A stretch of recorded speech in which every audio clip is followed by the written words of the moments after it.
Hello and welcome to Random Dialogues 32. We're live now for the next hour if you're watching on the live stream. I'm joined tonight by 6 speakers who are each going to speak for up to 6 minutes each about something they feel passionate about. So I'm going to go around the virtual stage and invite people to share the title of their talk. So as I do this, if you're okay to unmute yourself as I do. Karen, please, could you share the title of your talk? Yeah, I'm Karen Dolan. The title of my talk is The Future of Work and Careers. Thank you very much, Karen. Just going back to my... And then can I have Ed, please? Hello, my name's Ed Moore, and my talk is Empowering Pupils to Take Action on Climate Change. Thank you. Karishma, welcome. Hello, I'm Karishma, and my choice of topic is Financial Freedom Starts with Education. Thank you. Gigi, Gintare. Oh, hi. So my name is Gigi. So my talk, it will be about the personal and spiritual wellness journey. So it's all about the spirits. Thank you. And James. Hi, James Hanson. I'm going to talk tonight on the joy, perhaps, of refinding that joy of Lego building as a grown-up. Thank you very much. And Branny. Hi, everyone. My name is Branilsav Pencak, and today I will talk about thinking beyond modernity. Thank you. Well, welcome everybody again, and welcome if you're watching us. You can comment on this platform, whichever platform we're streaming onto for you. And if you're watching a record, please do comment as well. Now, there's quite a bit of feedback going on. I'm not sure why. I think everyone's muted. So actually, Gigi, I'm just going to mute you for a moment. That's better. Yeah, I think Gigi, it's the background noise from you at the moment. Sorry. Okay, so Karen, if I'm going to invite you to the stage, and I'll just put up your banner. I'm going to say this, I'm going to repeat this each time because I'm going to be able to strip out these talks as well. So welcome to Random Dialogues 32. What's a topic, issue or subject you feel passionate about and would like to share?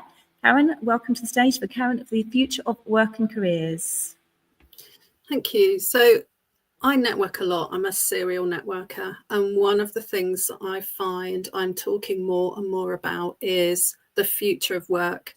What are our children going to be doing when they go out to work, or are they looking at doing when they go out to work? And what seems to be coming up is more of like, what's the word? Jane, what's the word we were talking about today?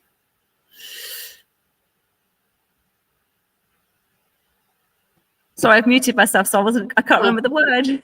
Yeah. Portfolios? Portfolio careers, that was it, sorry, portfolio careers. And I've been talking to some business owners, and they're noticing this more with people in their 20s who don't want to come and do a 9-to-5 job 5 days a week. They're coming in, they're doing, for instance, I met website business owner. He had a fantastic website designer who would only work 3 days a week, because what he wanted to really do was to have a magazine that promoted upcoming artists and musicians. And he did that in those other 2 days. And there was absolutely nothing that was going to make him give up those 2 days and work 5 days a week. And we will see more of this, because, we've all grown up with, this is what you have to do. You have to go to work. You have to earn a living. But what about what brings you joy? What is it that you're really here to do? We all have bills to pay, and that's why one of the reasons we go to work, and that's why I go to work. I have bills to pay, but there's other things that I really, really enjoy.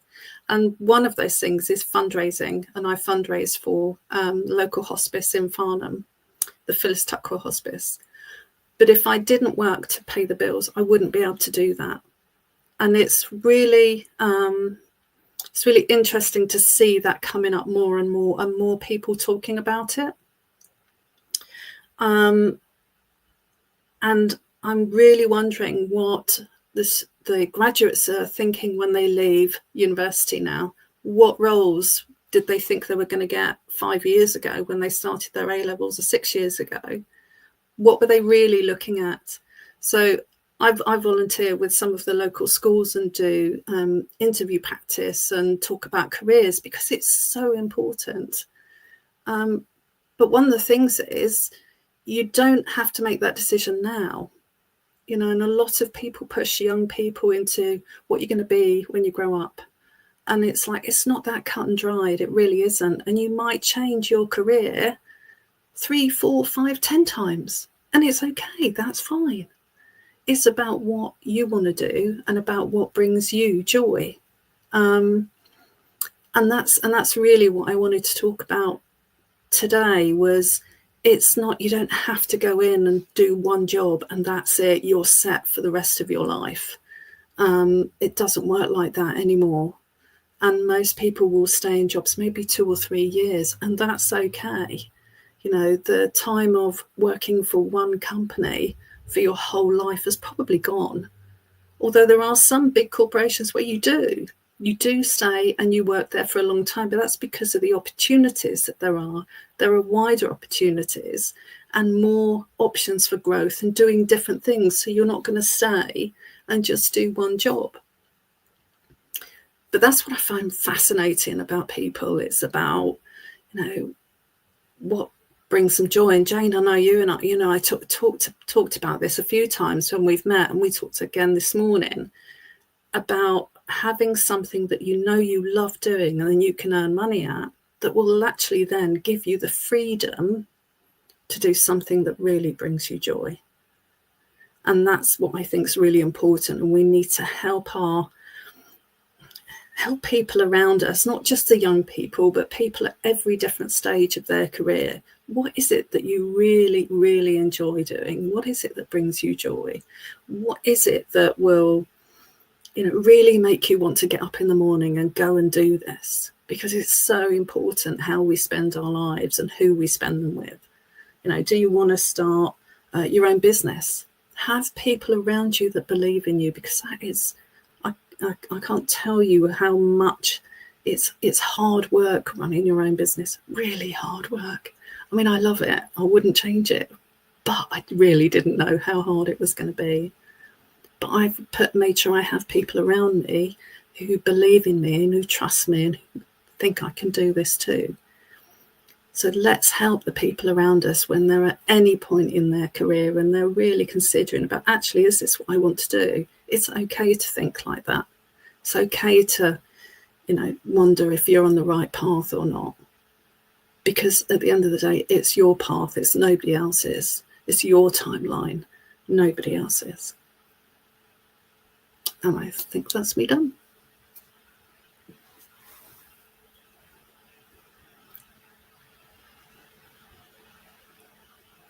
Sorry, Karen, I'm just getting you back into the fold. Here we go. Thank you very much. You clap. I know everyone's on mute, but I'm sure we're all clapping. Thank you, Karen. So I'm just going to say, again, just going to scroll down. Technology. So welcome again to Random Dialogues 32. If you've just joined us on the live stream. What's a topic, issue or subject that you feel passionate about and may like to share? We have 6 speakers, each speaking for up to 6 minutes each. And Ed has joined us before. He joined us a couple of Random Dialogues ago, and since then big things have happened. So Ed's come back to share again. Ed, are you ready to join the stage? Yes, I am. Okay, let me just sort out. Here we go. Enjoy. Hello, everyone. I'm back again to talk about empowering pupils to take action on climate change. We see in the news all the time rising temperatures, destroying our environment, extreme weathers. We've had such a warm summer here in the UK. There's other parts of the world where they've had torrential rain, particularly in Bali, where I was living over the last 12 months. They've had torrential flooding, the worst flooding for over a decade. And action needs to be taken, and we need to empower our young pupils, particularly to start making changes within their attitudes towards the environment. And there's lots of ways that they can do this. They can come together as a group of children to take action within their school, within their community, taking many small steps to do this. And they can do this, and teachers can do this with a book that I have that was just launched last week. 100 ideas for primary school teachers, greener school, which is packed with tried and tested ideas that I've done over the last 13 years to empower my pupils, who have gone from 5 years old, who are now 16, 17, and are still carrying on this amazing mission to reduce their carbon footprint, but to also inspire adults and their fellow friends to reduce theirs too. It has a foreword by Dr. Jane Goodall. It has many reviews from some well-known people like Maya Rose Craig and Amy Meek. And it's based around 10 topics that include biodiversity, energy, global citizenship, waste, water, healthy living, litter, marine life, and transport. And there are some amazing practical ideas here, that hands-on practical ideas that teachers, not only just teachers, but scouts, guides, brownies, secondary school teachers, families at home can all have a go at to help start making a difference to help our planet. And some really good takeaways include upcycling different containers so everybody can go out and garden, which I feel is really important. Growing your own fruit and vegetables, so we don't have to import food from other countries, which obviously has an impact on our carbon footprint. And by everybody upcycling their containers, everybody can take part, whether you have a garden or not. And there's nothing like growing your own fruit and veg, planting that seed and getting rewarded at the end of it with some fresh fruit and veg, which you can then cook within your kitchen. Also looking at waste, reducing, refusing, repairing items. There's a really good company called Team Repair, where they source these broken items, they find out what's wrong with them, and then they make an educational program about them, which schools and children at home can take part in. It's really practical, and children are then using those repair skills in later life. And it's amazing when you see children wanting to try and fix a toaster or wanting to try and fix a watch that's broken, just on the back of having a go at this program. There's also what I think is really important is using nature to solve lots of these climate issues. And there's something called biomimicry, where we basically use nature to learn from nature to solve problems. So you can make your own paints by extracting color from different flowers, different plants, tree bark, making your own dyes from that. Everyone's always got t-shirts lying about. I know there was a school not too far from me who had a whole box of t-shirts, and they didn't know what to do with them, but instead they extracted the color, they dyed the different t-shirts, made their own little tie-dye t-shirts, or even like printed on them too, and then sold them at the school sort of farmers market to raise some valuable funds for the school. So those t-shirts weren't going to waste, they were being reused in a different way. But yes, we can all be creative in what we do to help the planet, and it's so important. So please buy the book. It's really practical. It's really helpful, and it's there to help everybody. So thank you very much. Thanks, Ed. I'm just going to do the exit solo layout, but that's fine. It's worked this time. Well done. Thank you.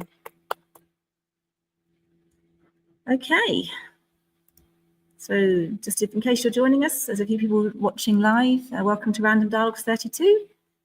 What's a topic, issue or subject that you feel passionate about and may like to share? And we're welcoming now to the solo stage. Karishma, please. I'll just put up your banner ready and I will mute myself and enjoy. Perfect. Thank you, Jane. Hi, everyone. My name is Karishma.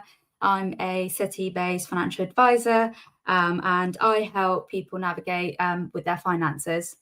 I'm deeply passionate about empowering individuals with their money, especially women, in the hope of contributing to closing the gender wealth gap, which is widely spoken about.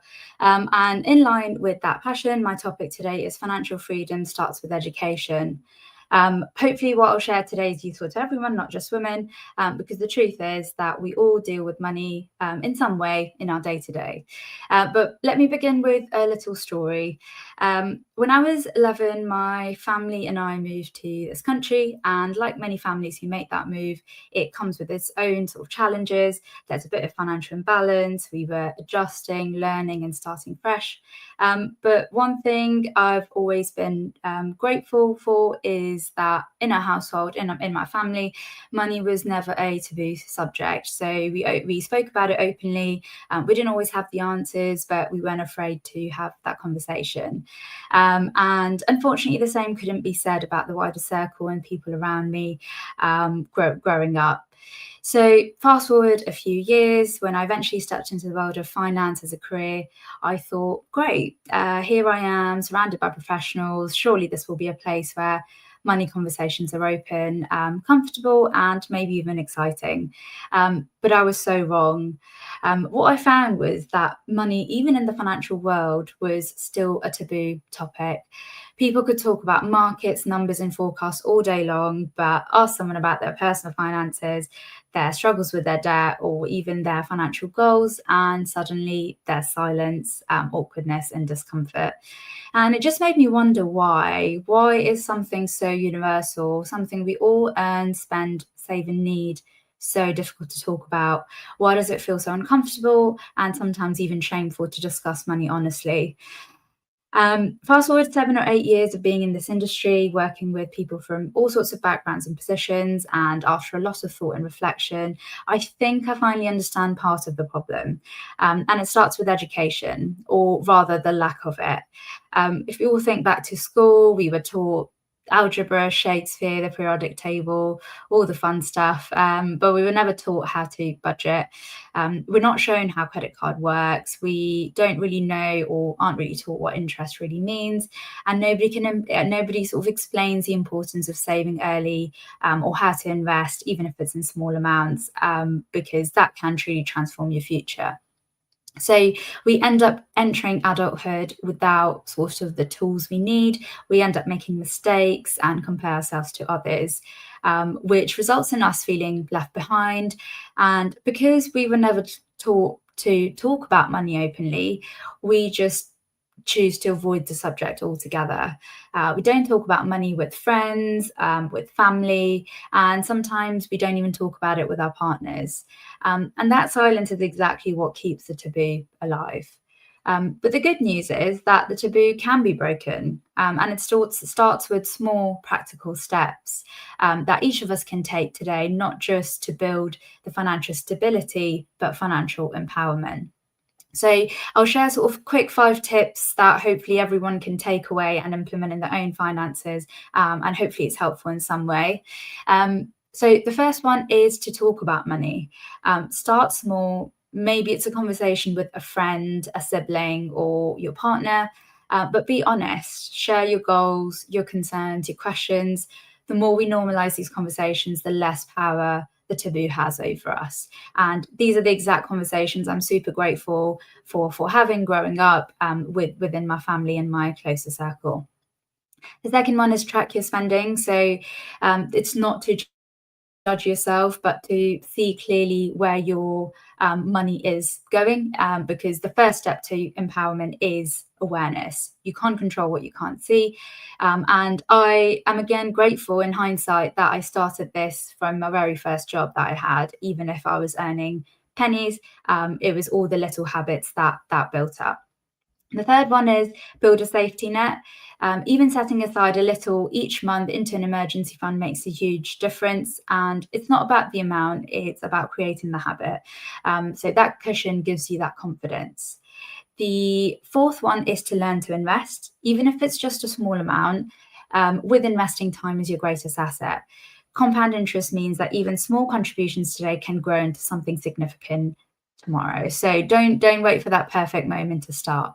And lastly, align your money with your values. So financial empowerment isn't about being the richest person in the room. It's about having choices, peace of mind, and the freedom to live on your terms.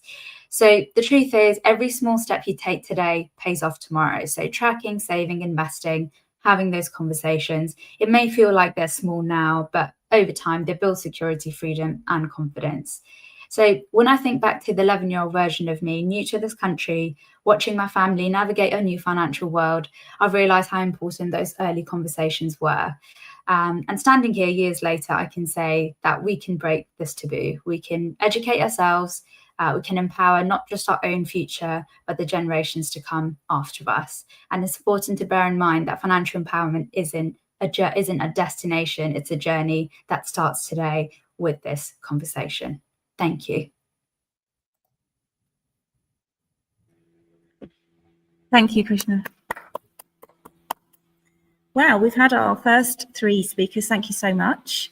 And now it's time for a bit of Q&A. So if we have 5 minutes for Q&A, so if you are watching on the live stream, please do comment and we're happy to answer your questions. And has anyone in the team, in the speaking crew, got a question, please, for each other?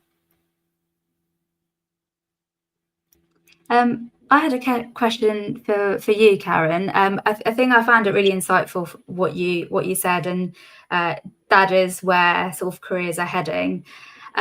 What are your thoughts on the managerial positions moving forward? So more young people are less likely to take jobs just for the sake of it. So yeah, what are your thoughts? What does the landscape, do you think, looks like for those sort of managerial positions? Yeah, I think managers and leaders alike will need to be more flexible rather than being so rigid with what their requirements are. There's so few options for job sharing, and there's absolutely no reason to avoid it, because job sharing, you actually get 2 sets of skills, 2 lots of experiences, but doing the same role. I've seen it work really well. And I think it's a good way to go. Job sharing would be a great opportunity, I think. Thank you. Thank you, Ed. I wondered if you had your book that you can show. Have you got it on? Have you got it to hand to wave at us? Oh, there it is. So the last time you came to speak at Random Dialogues, you had you started the book? I'd started the book. I just hadn't finished it. Okay, and you've since you've changed roles as well, haven't you? As well as publishing a book. And how did you manage to get Jane Goodall to give you the foreword? So Jane and I have been friends for quite a while. I've done a bit of work with her, and through the projects that I've led with Pupils, we were invited a couple of times to London to meet with her, and children could speak to her and discuss their projects with her. And through the many projects and supporting her work, I asked her if it would be possible for her to forward on my book, and sort of within 48 hours she agreed. And then what was even more amazing was that I invited her to my book launch last week, but she's touring America, but she took the time to record a message for the evening, which was amazing. Oh, wonderful. Thank you, Ed. Well, I look forward to reading it. And has anyone got a question for Karishma?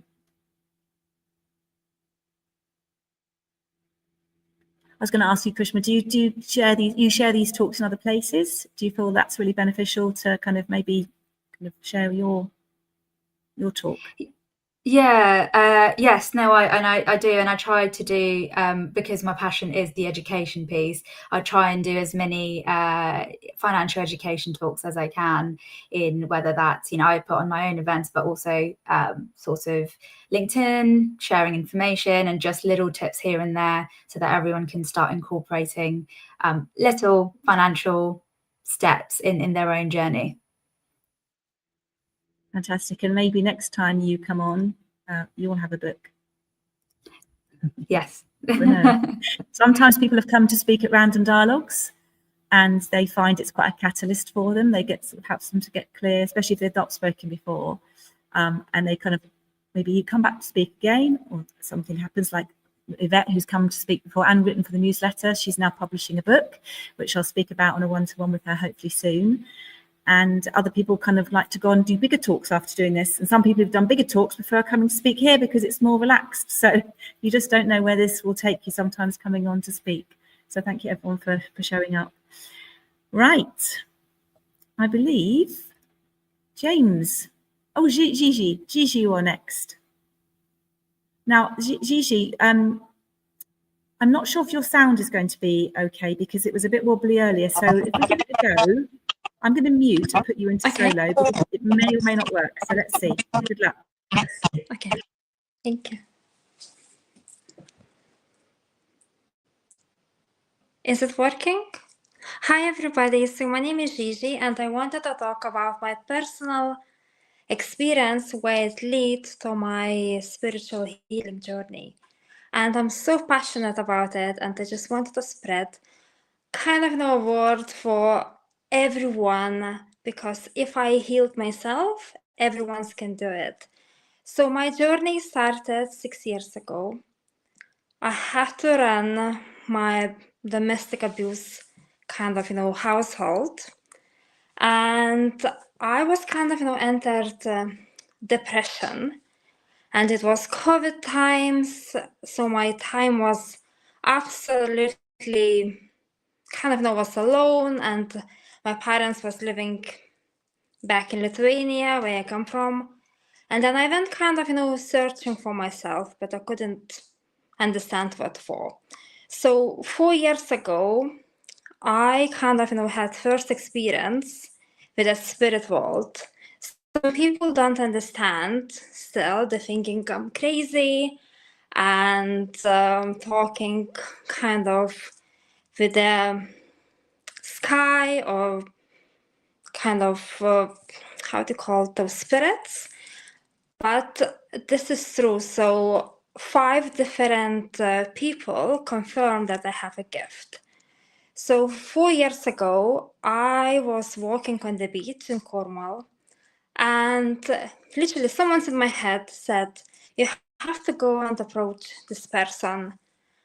And I was by myself, and then I thought, well, I have to. So I kind of, approached him, and he said, I'm so sorry. You think I am crazy, but the spirit, which is your grandma who passed away 12 years ago, talking about the little 7-year-old girl and this man frozen.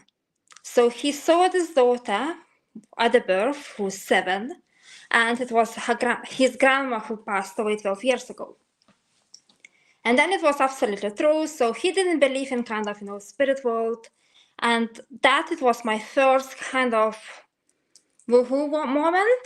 And then I was kind of trying to think what was happened, because a few things I would walk and I would know. I would approach people and say this and this and this. This is what happened to you. And 2 years later, I had more and more and more experiences, and then few things I told for the people is come true. So now I'm started work as the spiritual kind of healer, which we can heal ourselves, and a lot of things was happening actually comes from the ancestors, but also we are connected with the people who passed away. And kind of we are very repeating the things that happened. Let's say my brother passed away 5 years ago. And I was hearing him, like literally, he was talking my name, and then I thought I'm going crazy.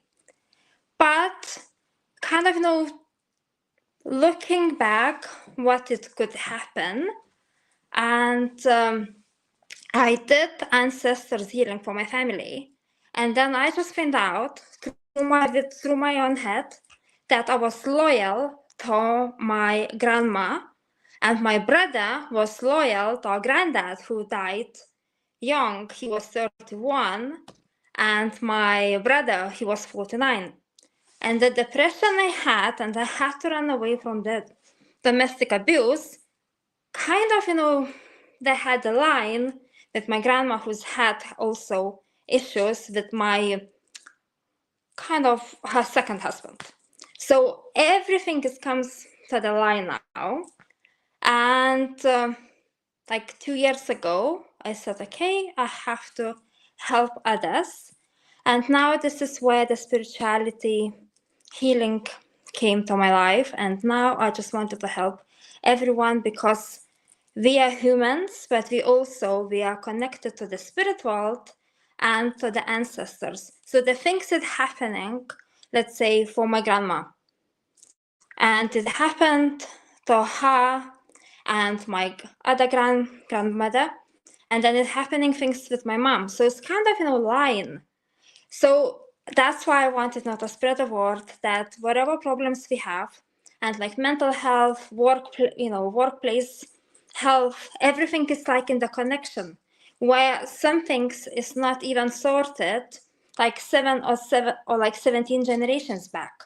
So I had this kind of my own experience, and now it's literally proved. Even the NHS spiritual healing is on the website. So yeah, that's kind of wanted to spread the word and saying, so sometimes you don't have to take a pills for the depression, because you can sort it out almost yourself in the meditation and maybe talking with the spiritual guide. So yeah, that's all from me. Thank you very much, Gigi. Thank you. And I know Gigi's video wasn't terribly clear, so it might be that Gigi comes back another time and we do a one-to-one, or we can repeat the experience if you wish to.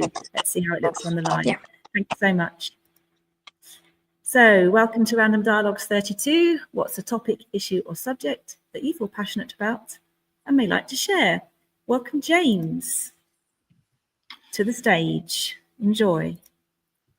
Hi, Jane. Thank you very much to one and all as well. A vicar, no less. Perhaps you might be surprised. I'm not going to talk direct tonight about my favourite pursuit, namely my faith in there, but my second favourite pursuit, my hobby of Lego building. Some fun stats for you I might start with there. Did you know that the biggest tyre manufacturer in the whole world is Lego itself, according to the Guinness World Records on there? They make hundreds of millions of tyres, bigger than the big tyre firms like Pirelli and Goodyear, and that. They are the best. And actually, the annual sales of Lego, it looks like it's about 25% of their sales are actually to grown-up builders like myself on there.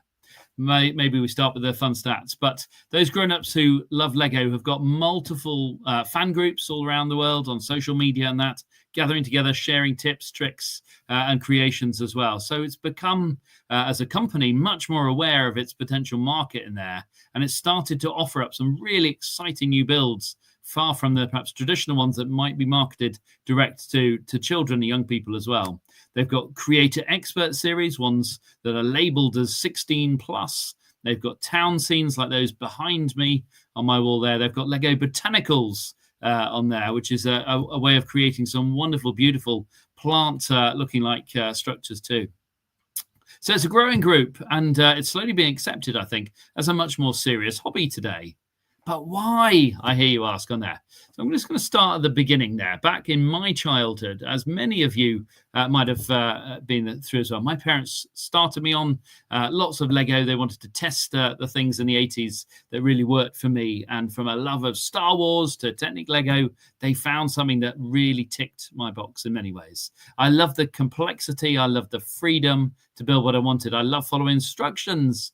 And there too, it was such a joy to build, and particularly to find alternative builds for the Lego as well. But adolescence came, peer pressure came, and suddenly Lego wasn't quite as cool as it was in the 90s. My interest started to wane. Roll forward another 20 years or so, and I became a head in a school. And I haven't given Lego a huge amount of thought until a school business manager came and loaned me a huge Lego Technic crane. And I loved it on there. And it was set up in the office. And when prospective families and parents came in to see it, there was always something that drew their eye, and it was the Lego crane. So it gave a brilliant first impression. It was fabulous for all to come and play with and work out what was going on there. But I was captivated again. It just suddenly lit that touch paper. I loved it at that point almost as much as I had as a child. And then the idea came to me, which I think has really kickstarted my joy, my refinding that love as a grown-up there. I started buying some Lego on Facebook Marketplace and on eBay. Both job lots were given in, but also some sets I found for good deal as well. And I wanted the head teacher's office to be a place where children were not summoned in or not scared to come in, but actually an extension of the playground. So ultimately, we set up a Lego club in the head's office. It worked. I love playing Lego with them. There was a queue outside the door at break time waiting to come in as well. It was such a fun place to be. And it changes an office really into another part of the learning space in the school. And I loved it so much, I started buying sets to come home as well. There were the budding future engineers, the ones who love figuring things out in there. But it was rekindling that love in me. And I started to take it up as a quiet hobby. I started to buy a few more sets. I started to experiment as well. And I realized that not only was it a lovely, quiet hobby that took me away from screens and other things like that, it was mindful rest for my brain. It was a creative art where I could lose hours just building something fresh or building following instructions. But it was something that really gave me a gift of relaxation, of freedom, something that was just, albeit a solo hobby in one sense, a gift. And then I discovered more and more people my age or generation were loving it too. So we started swapping sets and realizing that more and more of us actually really enjoyed it as well. So to others who are listening, it's a life-giving hobby, and I long to help others to find that on there. There are towns, there are cities that I love as well. There are Lego botanicals, those wonderful plants you can find. And equally now, I gave a gift to a really good friend of mine of a Lego orchid plant as a retirement gift when he finished his teaching career. Now, he may not have picked up Lego for 50 years or more, but he was really excited to have something which he could display in his new home. I think 5-10 years ago, we probably wouldn't have thought about that as a gift for grown-ups. But now it feels quite a natural thought. Why not buy a gift of Lego for a grown-up on there? Just something that seems to me second nature as an idea. So how do I combine my first and my second passions in life? Well, we host a Lego Brick Church event for all to come and play. So the answer is Lego is there for all to find. And maybe if we parked it for a while, it might be something you could find out again. Thank you. Thank you, James. James and I have actually swapped places this evening. My Wi-Fi isn't working at home. So I messaged James and said, please could I sit in the church tonight and borrow the Wi-Fi? So James is in his house and I'm sitting in the church, which is why there's a cross behind me. It's not my own home and I'm sitting alone here. I've locked the door. So that's why my views are a little bit different as well. And I haven't got any Lego to play with, maybe later. So thank you. You're most welcome, Jane, and I can show you where the Lego is. Thank you. Now I'm going to welcome to Random Dialogues 32, Branny. So what's the topic, issue or subject that you feel passionate about and would like to share, Branny? Are you going to take to the solo stage or do Q&A? Maybe we can do Q&A. Okay. Or maybe we can do Q&A, and I will start. with a short Well, introduction to it. I'm going to put the time on for 6 minutes either way. So over to you. Perfect.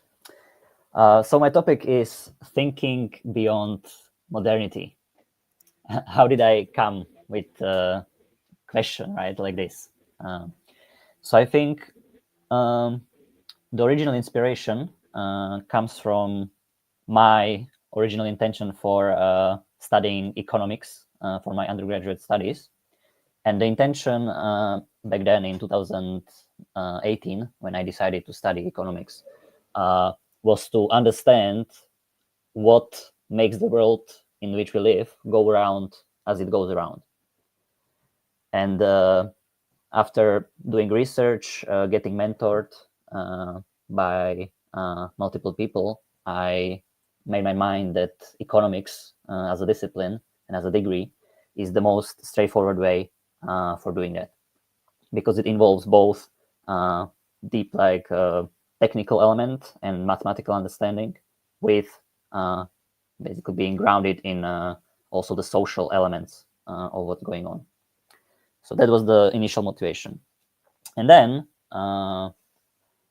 in my third year of my university studies, I started working on my dissertation, and there was this pattern, right? I believe there's the pattern in how the economics is being taught at the moment in general, is that at least in the undergraduate level, students are being basically given the underlying assumptions that underpin the economic models, and are told not to question them.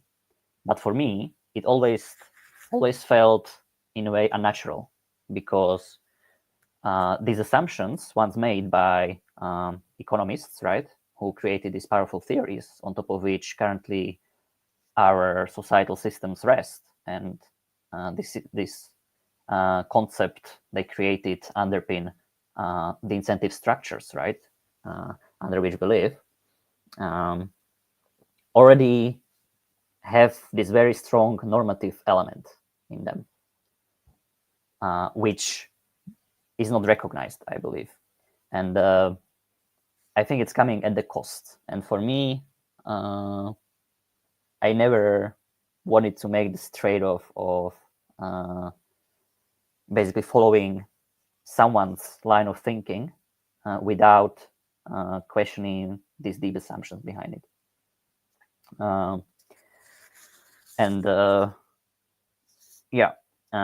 With that comes, I believe, a broader issue that links to our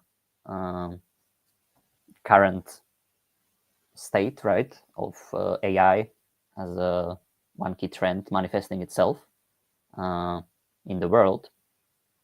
And it's like I see AI as a trend, as an end manifestation of some deeper forces, right, and motivations that spring from these deep theories, economics being one of them, and a broader legacy of scientific revolution and the ideals of enlightenment as they came to be since the 17th and 18th century. So that was just like, in a way, the background, right, of how I came up with this topic. Not sure if you would have any question for me, Jane. Okay, well, yeah, it's a bit broad, so I think I need you to a bit narrow me down in my focus. Well, I suppose I'm thinking, what would you say to maybe someone going into that field, a young person going into economics now, and the way, what would you say to your younger self maybe about going into it? Good question. I'm thinking about Karen actually earlier about the young people and portfolio careers and questioning, and then actually is that the path you want to take? Perhaps you can't, kind of once you did it, you changed, your feeling about it. Yes, maybe I would say that the intention for starting your studies will, in a way, underpin the rest, or like the process, right, that will unfold for you during your studies. So it's really important why you're doing it, and in a way, like the admission process, right, to university serves this. And by you writing the personal statement and motivational statement, we are already crafting, in a way, something, right, that will drive you as you undergo the educational process. Okay. Well, with 50 seconds left of this 6-minute talk, well done. We met actually, Branny and I met at an event in London called Generalist World, which actually we both are. We wear, as I think lots of people are here, they wear different hats for different things. And Generalist, I think, I spoke to Karen earlier about portfolio careers, is kind of possibly a way forward for lots of us. And I think, Branny, you're doing lots of exciting things alongside, aren't you? You've done your degree, you finished, you've kind of moved on. You're also kind of having lots of connection and conversations with people. You mentioned that earlier, your mentors, but I think you're building something alongside all of this, aren't you? Maybe you want to have a quick talk about that, or?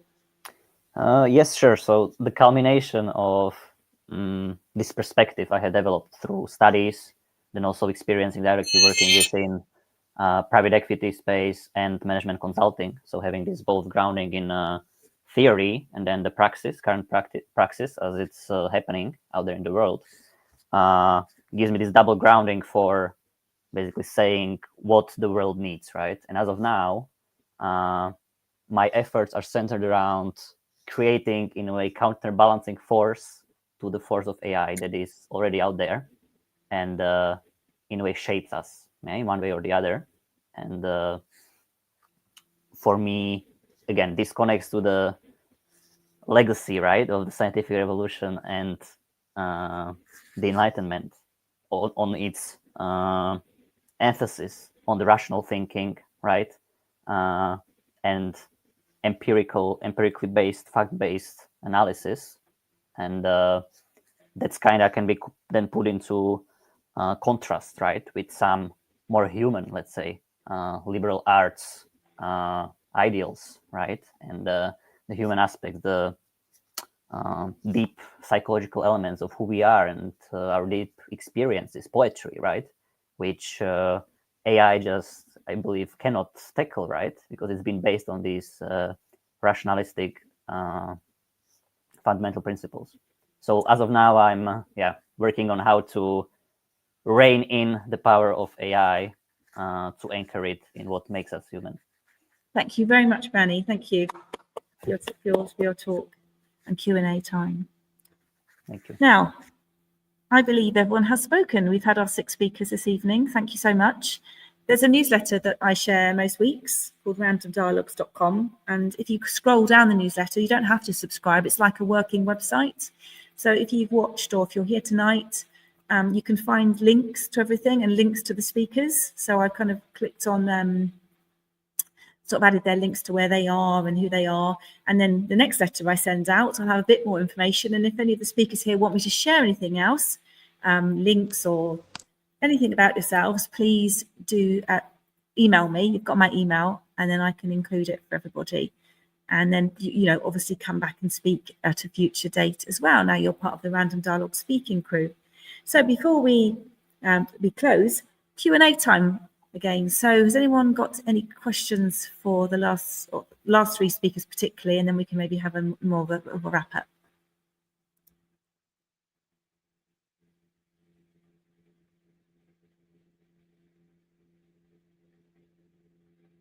Anyone got a question? Can I ask Branny a question, please? Can you hear us, Branny? Please shoot. Yeah, great. Thank you. Thanks for that. Really helpful, enlightening as well, and great to return. I loved what you said about finding really good mentors through your life as well. That to me is something that I resonated very strongly with as well. How do you find the right mentor for you? Someone who might challenge you, or indeed get you to think in a different way, and I guess our own way of thinking as it grows.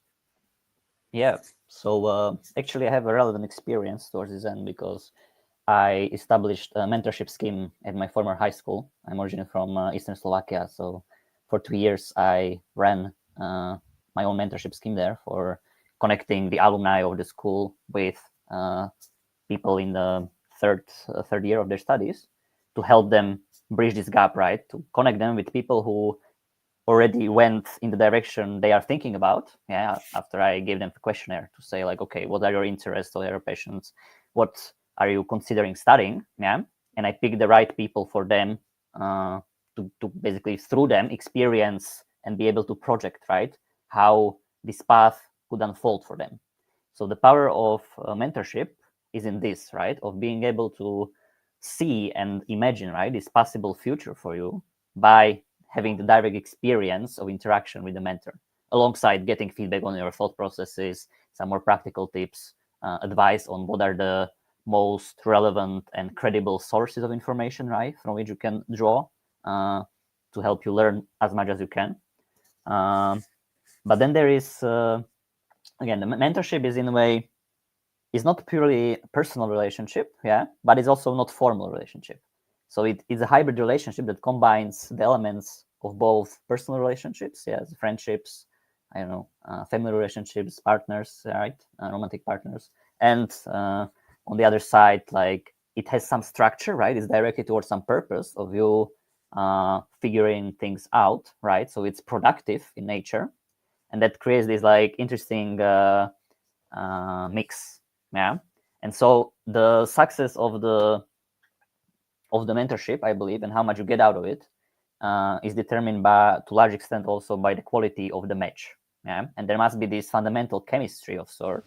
You must really connect, yeah, on this human level with the person for you to learn the most when it works the best. And for that, yeah, like if you have some organized mentorship schemes that can help.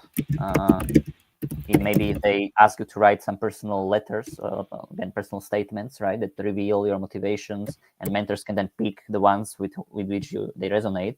That can be one way, yeah.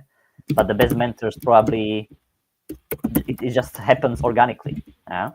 My current mentor, with whom I started collaborating on a book, writing a book actually, was first I met him at this coaching retreat when I still worked in management consulting.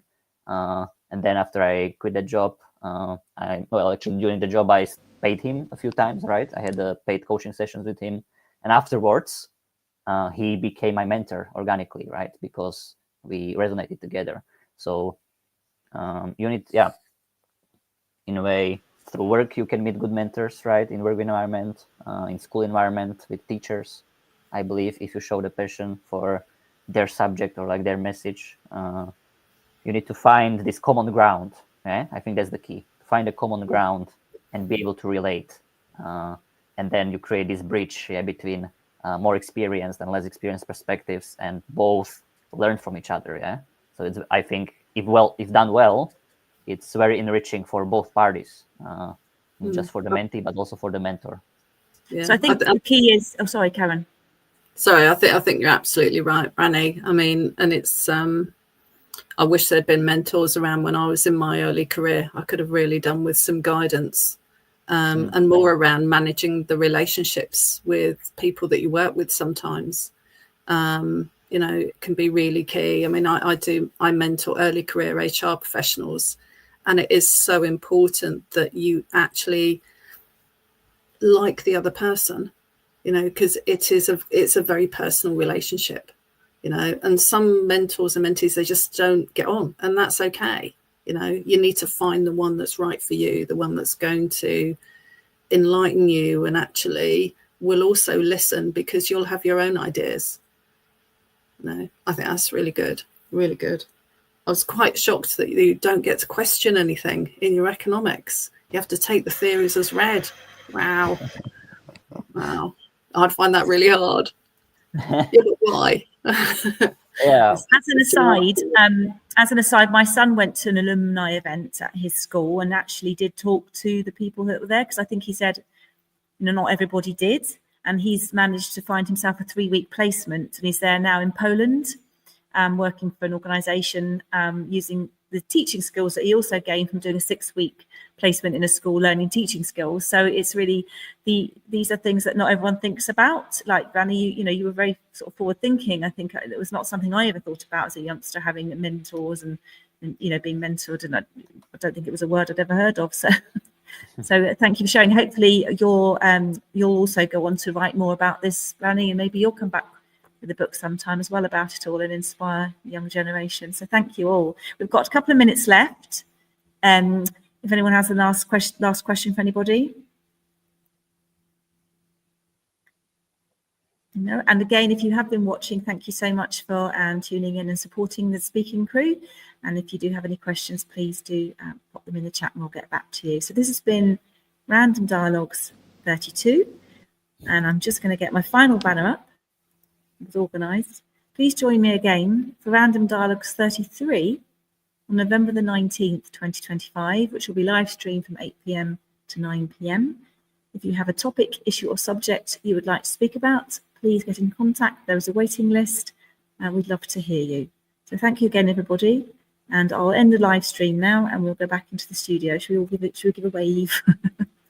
Thank you, Jane. Thank you.